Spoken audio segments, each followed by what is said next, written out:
ಈ ಸಿನಿಮಾದಲ್ಲಿ ನನಗೆ ಇಷ್ಟ ಆಗಿದೆ ಅಂದರೆ ಇಡೀ ಸಿನಿಮಾ ಸುದೀಪ್ ಅವ್ರ ಸ್ಟೈಲು ಅಂದರೆ ಹಿಂದೆ ನೋಡೋಕ್ಕಾಗಲ್ಲ ಆ ಥರ ನಿಜವಾಗ್ಲೂ ಅವ್ರು ಸ್ಮೋಕಿಂಗ್ ಮಾಡೋದಾಗಿರ್ಬೋದು, ಅವ್ರ ವಾಕಿಂಗ್ ಸ್ಟೈಲ್ ಆಗಿರ್ಬೋದು.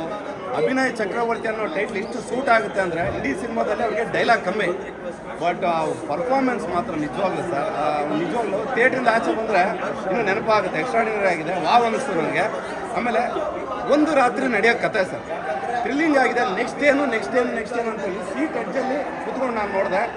ಒಂದು ಕೊಲೆ ಸುತ್ತ ನಡೆಯೋಂಥದ್ದು, ಬಟ್ ಎಕ್ಸ್ಪೆಕ್ಟೇ ಮಾಡೋಕ್ಕಾಗಲ್ಲ. ಕ್ಲೈಮ್ಯಾಕ್ಸ್ ಟ್ವಿಸ್ಟ್ ಆಗಿರ್ಬೋದು, ಎಸ್ಪೆಷಲಿ ಒಂದು ಫೈಟಲ್ಲಿ ಅವ್ರು ಡ್ಯಾನ್ಸ್ ಮಾಡ್ಕೊಂಡು ಬಂದು ನಿಜವಾಗ್ಲೂ ಪರ್ಫಾರ್ಮ್ ಮಾಡ್ತಾರೆ, ವಾವ್ ಅನಿಸುತ್ತೆ. ಆ್ಯಂಗ್ರಿ ಯಂಗ್ಮ್ಯಾನು ಕಿಚ್ಚ ಸುದೀಪ್ ಅವ್ರು ಮಾತ್ರ ನಿಜವಾಗ್ಲೂ ಆಡಿಯನ್ಸ್ ಮಾತ್ರ ತುಂಬ ಥ್ರಿಲ್ಲಿಂಗ್ ಆಗಿ ಆ ಎಕ್ಸ್ಪೀರಿಯನ್ಸ್ ಮಾಡಬೇಕಂತ ನಾನು ಹೇಳ್ತೀನಿ. ಆಮೇಲೆ 2.5 ವರ್ಷ ಆದಮೇಲೆ ಈ ಸಿನಿಮಾ ನಿಜವಾಗ್ಲೂ ಅವ್ರಿಗೆ ಸಖತ್ತಾಗಿ ಒಂದು ಮೈಲೇಜ್ ಕೊಡುತ್ತೆ ಸರ್. ನನಗಂತೂ ಒಬ್ಬ ಸುದೀಪ್ ಅವ್ರ ಅಭಿಮಾನಿಯಾಗಿ ತುಂಬ ಎಂಜಾಯ್ ಮಾಡಿದೆ.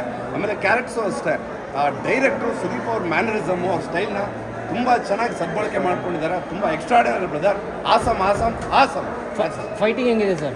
ಫೈಟಿಂಗ್ ಇದೆ ಸರ್. ಇಡೀ ಸಿನಿಮಾದಲ್ಲಿ ಒಂದು 2-3 ಫೈಟ್ ಇದೆ, ಅಂದರೆ ಡಿಫ್ರೆಂಟ್ ಆಗಿದೆ. ಮುಂದೆ ಅಂದರೆ ಹಿಂದೆ ಯಾವ ಸಿನಿಮಾದಲ್ಲಿ ಸುದೀಪ್ ಅವ್ರ ಸಿನಿಮಾದಲ್ಲಿ ನೋಡೋಕ್ಕಾಗಲ್ಲ, ಅಂದರೆ ಡಿಫ್ರೆಂಟ್ ಆಗಿದೆ ಸರ್. ಸ್ಟೈಲಿಶ್ ಆಗಿ ಅವರೊಂದು ವಾಕ್ ಮಾಡ್ಕೊಂಡು ಬರ್ತಾರೆ. ಆಮೇಲೆ ಒಂದು ಡೈಲಾಗ್ ಹೇಳ್ತಾರೆ, ಸಿಂಹ ಬರ್ತಾ ಇದೆ ಕಣವ ಡುಮ್ ಅಂತ ಒಂದಷ್ಟು ಡೈಲಾಗ್ಸ್ ಮಾತ್ರ awesome. Thank you. Villain sir, villain ಇಲ್ಲ ಅದೇ ಬ್ರದರ್, ತೆಲುಗು ವಿಲನ್ ಅವರು ಪ್ರಭಾಕರ್, ಬಾಹುಬಲಿ ವಿಲನ್ ಅವರು ಇದು ಮಾಡ್ಕೊಂಡಿದ್ದಾರೆ. ಆಮೇಲೆ ಇನ್ನೊಬ್ಬ ಒಂದಷ್ಟು ಕ್ಯಾರೆಕ್ಟರ್ಸ್. ಆಮೇಲೆ ನಮ್ಮ ಸುನಿಲ್ ಅವರು ಅಷ್ಟೇ, ಅವರು ಒಂದು ಎಷ್ಟೊತ್ತು ಇರ್ತಾರೆ, ತುಂಬಾ ಅಭಿನಯ ಚೆನ್ನಾಗಿ ಮಾಡಿದ್ದಾರೆ ಬ್ರದರ್. ಓವರಾಲ್ ಆಗಿ ಶಿವಕಾರ್ತಿಕೇಯನ್ ಅವರು ಒಂದು ಒಳ್ಳೆ ಸ್ಕ್ರೀನ್ ಪ್ಲೇನ ಆಟ ಆಡಿದ್ದಾರೆ, ಚೆನ್ನಾಗಿದೆ.